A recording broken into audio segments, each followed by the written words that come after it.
بسم اللہ الرحمن الرحیم۔ السلام علیکم ناظرین۔ ایک دن حضرت موسیٰ علیہ السلام محفل میں بیٹھے بنی اسرائیل کو وعظ و نصیحت فرما رہے تھے، اور بعض مورخین کا کہنا ہے کہ آپ علیہ السلام اس میدان میں بنی اسرائیل کو نصیحت فرما رہے تھے جس میدان میں سفید بادل نے ان پر سایہ کیا ہوا تھا۔ اس وقت ان کے دل میں یہ خیال گزرا تو یہ کہہ دیا کہ آج علم و فضیلت میں ہمارے برابر کوئی نہیں۔ حضرت موسیٰ علیہ السلام نے یہ اس بنا پر فرمایا کہ تورات جس کو اٹھانے کے لیے 40 اونٹ مقرر ہوئے تھے، اس تورات کو حضرت موسیٰ علیہ السلام نے حفظ کر لیا تھا، اور حضرت موسیٰ علیہ السلام نے براہ راست اللہ رب العزت سے گفتگو کی تھی۔ حضرت موسیٰ علیہ السلام نے جب یہ فرمایا کہ آج علم و فضیلت میں ہمارے برابر کوئی نہیں ہے، تو ایک شخص نے حضرت موسیٰ علیہ السلام سے کہا، آپ صحیح فرما رہے ہیں، آپ علیہ السلام کے برابر کوئی نہیں ہے، آپ علیہ السلام کے درجہ کا علم و فضیلت میں کوئی نہیں ہے۔ حضرت موسیٰ علیہ السلام نے فرمایا، تو نے سچ کیا ہے۔ جب حضرت موسیٰ علیہ السلام نے یہ کہا تو اللہ رب العزت نے فرمایا، اے موسیٰ، ایسا خیال مت کریں کہ آپ جیسا کوئی نہیں ہے، میرے بندوں میں تجھ سے بھی زیادہ صاحب علم ہیں، اور آپ کو کیا معلوم ہے میں نے مخلوق میں سے کس کو زیادہ علم دیا۔ اللہ رب العزت نے فرمایا، میرا ایک بندہ مجمع البحرین میں ہے، آپ اس سے جا کر ملاقات کریں اور دیکھیں کہ زیادہ اس کو علم ہے یا آپ علیہ السلام کو۔ حضرت موسیٰ علیہ السلام نے بارگاہ خداوندی میں عرض کی، اس کو مجھے دکھایا جائے۔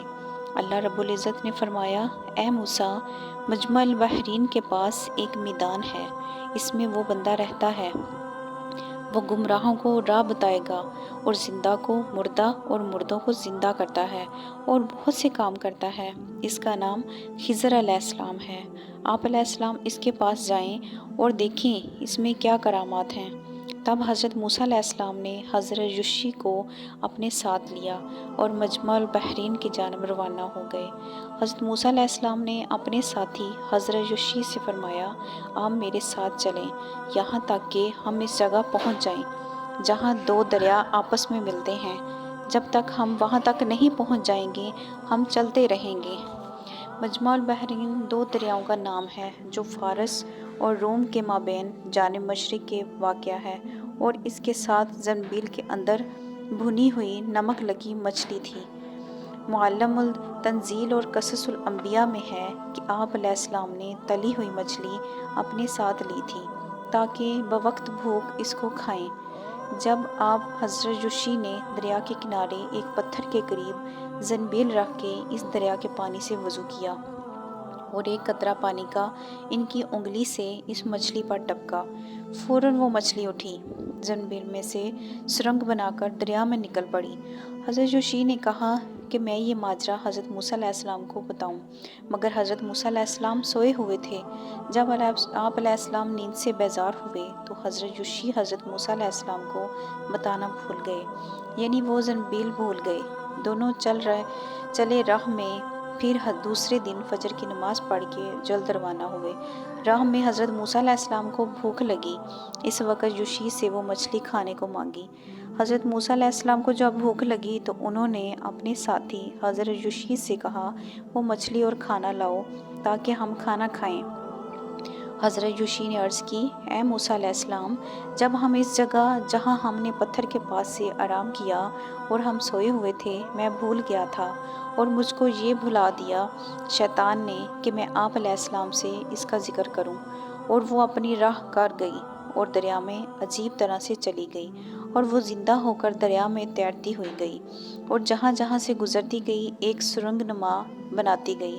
حضرت موسیٰ علیہ السلام نے فرمایا، یہی وہ ہے جو ہم چاہتے تھے، پھر الٹے قدم اپنے پاؤں کے نشانات پر واپس لوٹے۔ جب آپ علیہ السلام وہاں پہنچے جہاں زندہ ہو کر مچھلی دریا میں چلی گئی تھی، کبھی وہ پانی پر دکھائی دیتی تھی اور کبھی ڈوبتی تھی۔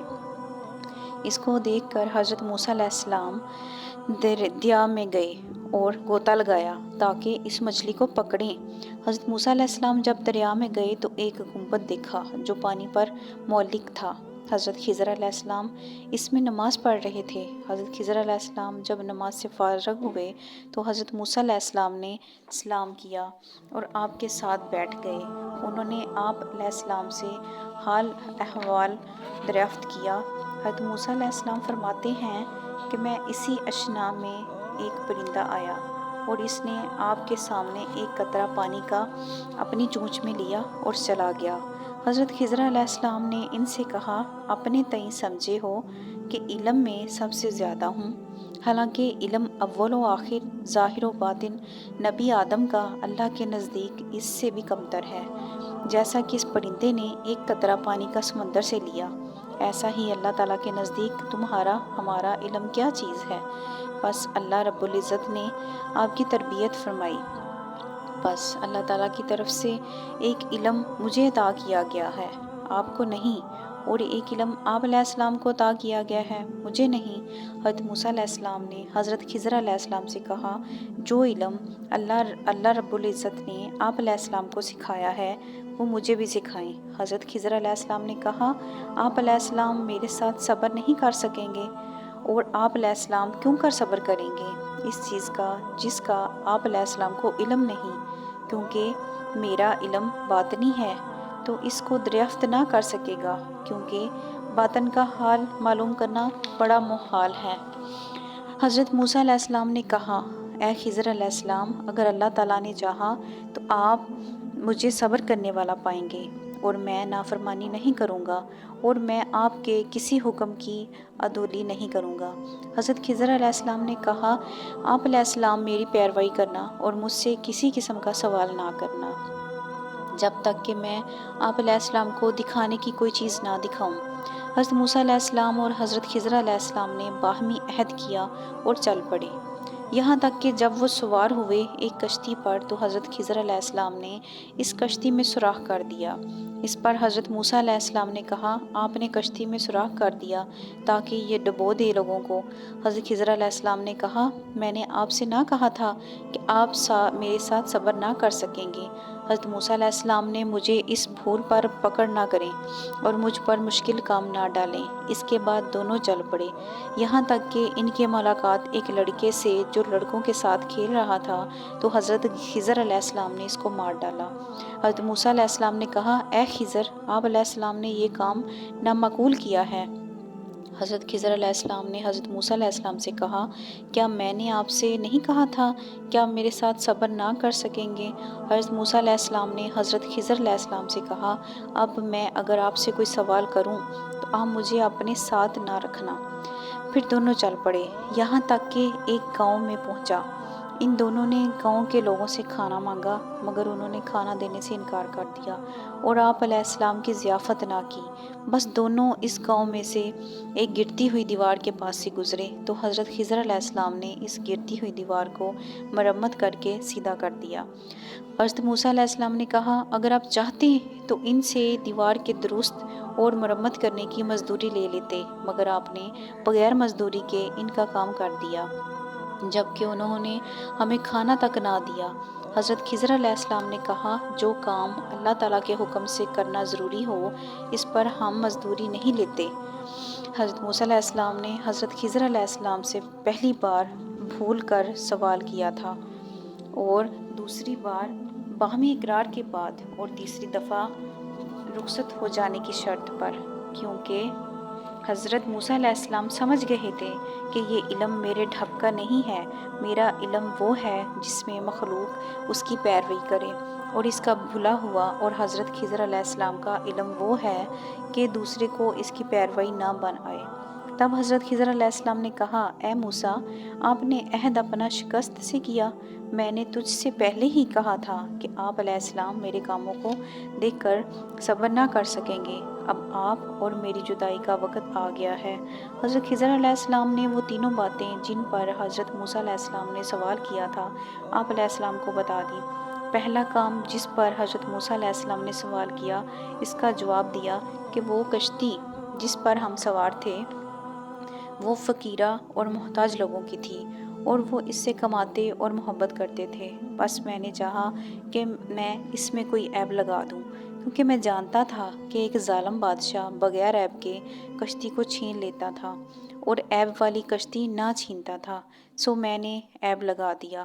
یہ لوگ یہ عیب آسانی سے درست کر لیں گے، جبکہ اگر ان کی کشتی چھین لی جاتی تو یہ پوری کشتی بنانے کی پوزیشن میں نہ تھے۔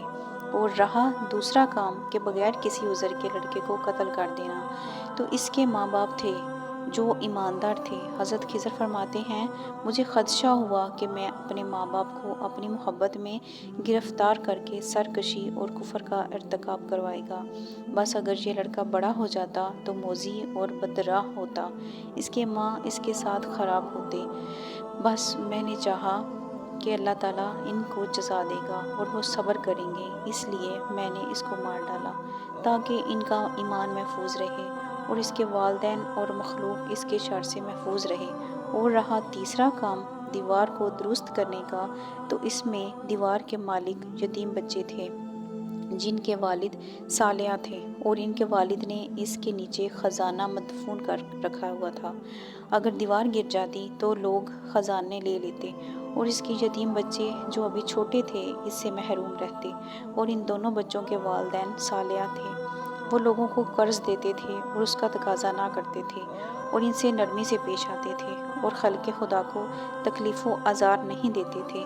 اس وجہ سے اللہ رب العزت نے ان کے مال کو محفوظ کر دیا، اور اللہ رب العزت نے چاہا کہ یہ دونوں لڑکے جوانی کو پہنچیں تو وہ اپنا مال حاصل کر لیں گے۔